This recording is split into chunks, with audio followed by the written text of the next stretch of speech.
Today we're going to troubleshoot a riding lawnmower that doesn't do anything when you turn the key to start the engine. Not even click. What is the significance of the click when you turn the key?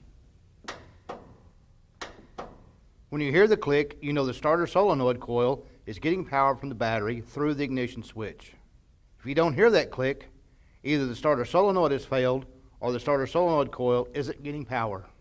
We'll show you how to pinpoint the cause by checking the riding mower's battery, solenoid posts and coil, fuse, ignition switch, brake switch, and blade switch. To understand how we track down the problem, it helps to know how the starting system works.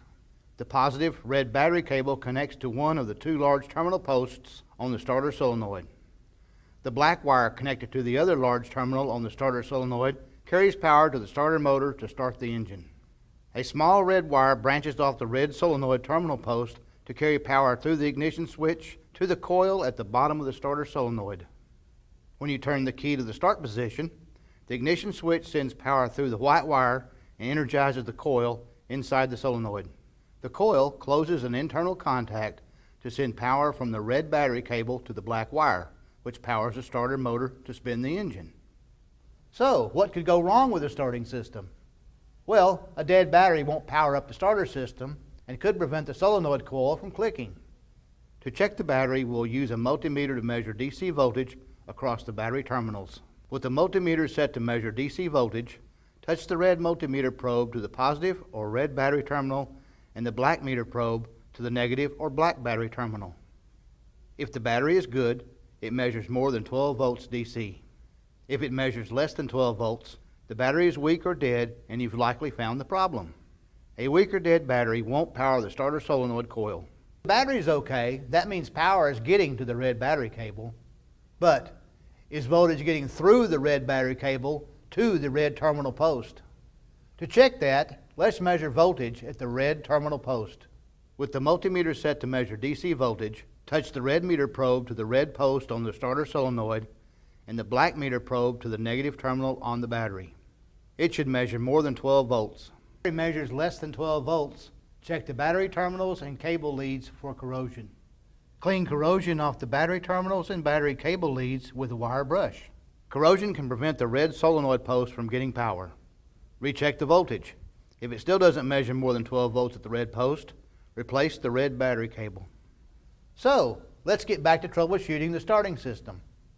Now that we know the red terminal is getting power, the next step is to find out whether the solenoid coil gets power when you turn the key. If you measure voltage at the coil but the internal contact doesn't click, the starter solenoid is to blame. The solenoid clicks when it sends power to the starter motor. To check voltage on the solenoid coil wires, you need clip-on meter probes to hold the probes on the wires as you turn the ignition key, unless you have a helper to turn the key while you hold the probes on the wires. Pull the white and black wires off the spades of the solenoid. Set the multimeter to measure DC voltage. Clip the red meter probe to the white wire female spade connector and the black meter probe to the black wire female spade connector. Turn the ignition key to the start position. Note the voltage reading on the meter display and then turn the ignition key off. If the multimeter measures battery voltage, it will be more than 12 volts. Replace the starter solenoid because the coil is getting power but not closing the internal contact to send power to the starter motor. If it measures 0 volts, there's a break in the circuit to the solenoid coil. The starter solenoid is likely okay, it's just not getting power. Time to test the coil circuit. We'll check the ground side of the circuit first. The black wire attaches to the solenoid coil and connects to the metal frame of the mower as a ground. A break in that wire keeps the coil from getting power. To check the ground wire, we'll check for resistance between the female spade on the black wire and the metal frame of the mower. Disconnect the negative battery cable and then the positive battery cable to completely kill power to the mower before checking resistance. Tuck the cables away from the battery to keep them from touching the posts and accidentally restoring power. Set the multimeter to measure resistance and touch one meter probe to the black wire female spade and the other meter probe to bare metal on the mower frame to ground it. I'm using the mower deck height lever. A reading near 0 ohms of resistance means the black wire is grounded. A reading of infinite resistance means you must find and repair the break in the black ground wiring. Once you restore a good path to ground on the black wire, you should be able to start the engine. If the ground side of the circuit is okay, we'll check the hot side of the circuit that begins with the small red wire on the starter solenoid terminal and ends at the white wire that connects to the coil spade. The circuit includes a fuse, the ignition switch, brake switch, and blade switch.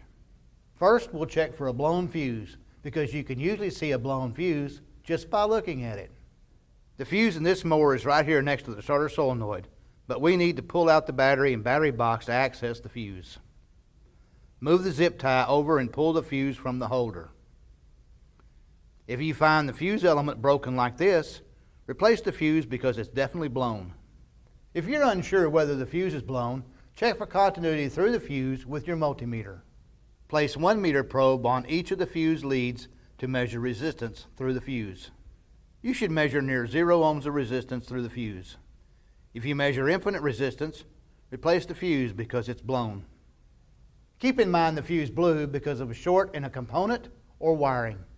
Follow the steps in this video to determine the cause of a blown fuse and fix the problem so the fuse doesn't blow again soon after you replace it. If the fuse is okay, reinstall it in the holder and secure it with the zip tie. Next, we'll check continuity through the red wire from the starter solenoid post to the ignition switch. Open the mower hood. Pull the wire harness off the ignition switch. Release the locking tabs on the ignition switch and push it out of the dash. Push the wire harness plug through the hole so you can easily access the contacts for testing. With the multimeter set to measure resistance, place a 1 meter probe on the starter solenoid post with the red wire and the other meter probe on the female plug spade with the red wire attached. You should measure near 0 ohms of resistance through this section of wiring. If you measure infinite resistance, find and repair the break in the red wire. If this section of wiring is okay, we'll test the ignition switch next. When you turn the key to start the engine, internal ignition switch contacts should complete a circuit from the red wire on the B terminal to the white wire on the S terminal. To test the ignition switch, we'll measure the resistance between terminals B and S with the key turned to the start position. With the multimeter set to measure resistance, touch a 1 meter probe to the B prong on the back of the ignition switch and the other meter probe to the S prong. Turn the key to start the engine and check the resistance in your meter display. You should measure near 0 ohms of resistance. If you measure infinite resistance, then replace the ignition switch because it isn't closing the contact B to S to send voltage to the solenoid coil. If the ignition switch is okay, then we've isolated the circuit break to the section of white wire that includes the brake switch and the blade switch. We'll check the brake switch first. To give you a better view, we've removed the hood. To access the brake switch, remove the air duct mounting screws and pull off the air duct. Carefully move the fuel tank out of the way. Drain some fuel from the tank if it's too heavy to lift. Next, remove the lower right dash fastener and pull off the lower dash.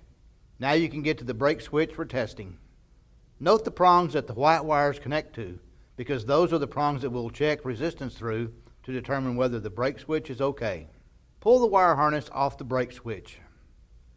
With your multimeter set to check resistance, touch 1 meter probe to one prong and the other meter probe to the other prong that connects to the white wires. You should measure near 0 ohms of resistance if the brake switch is okay.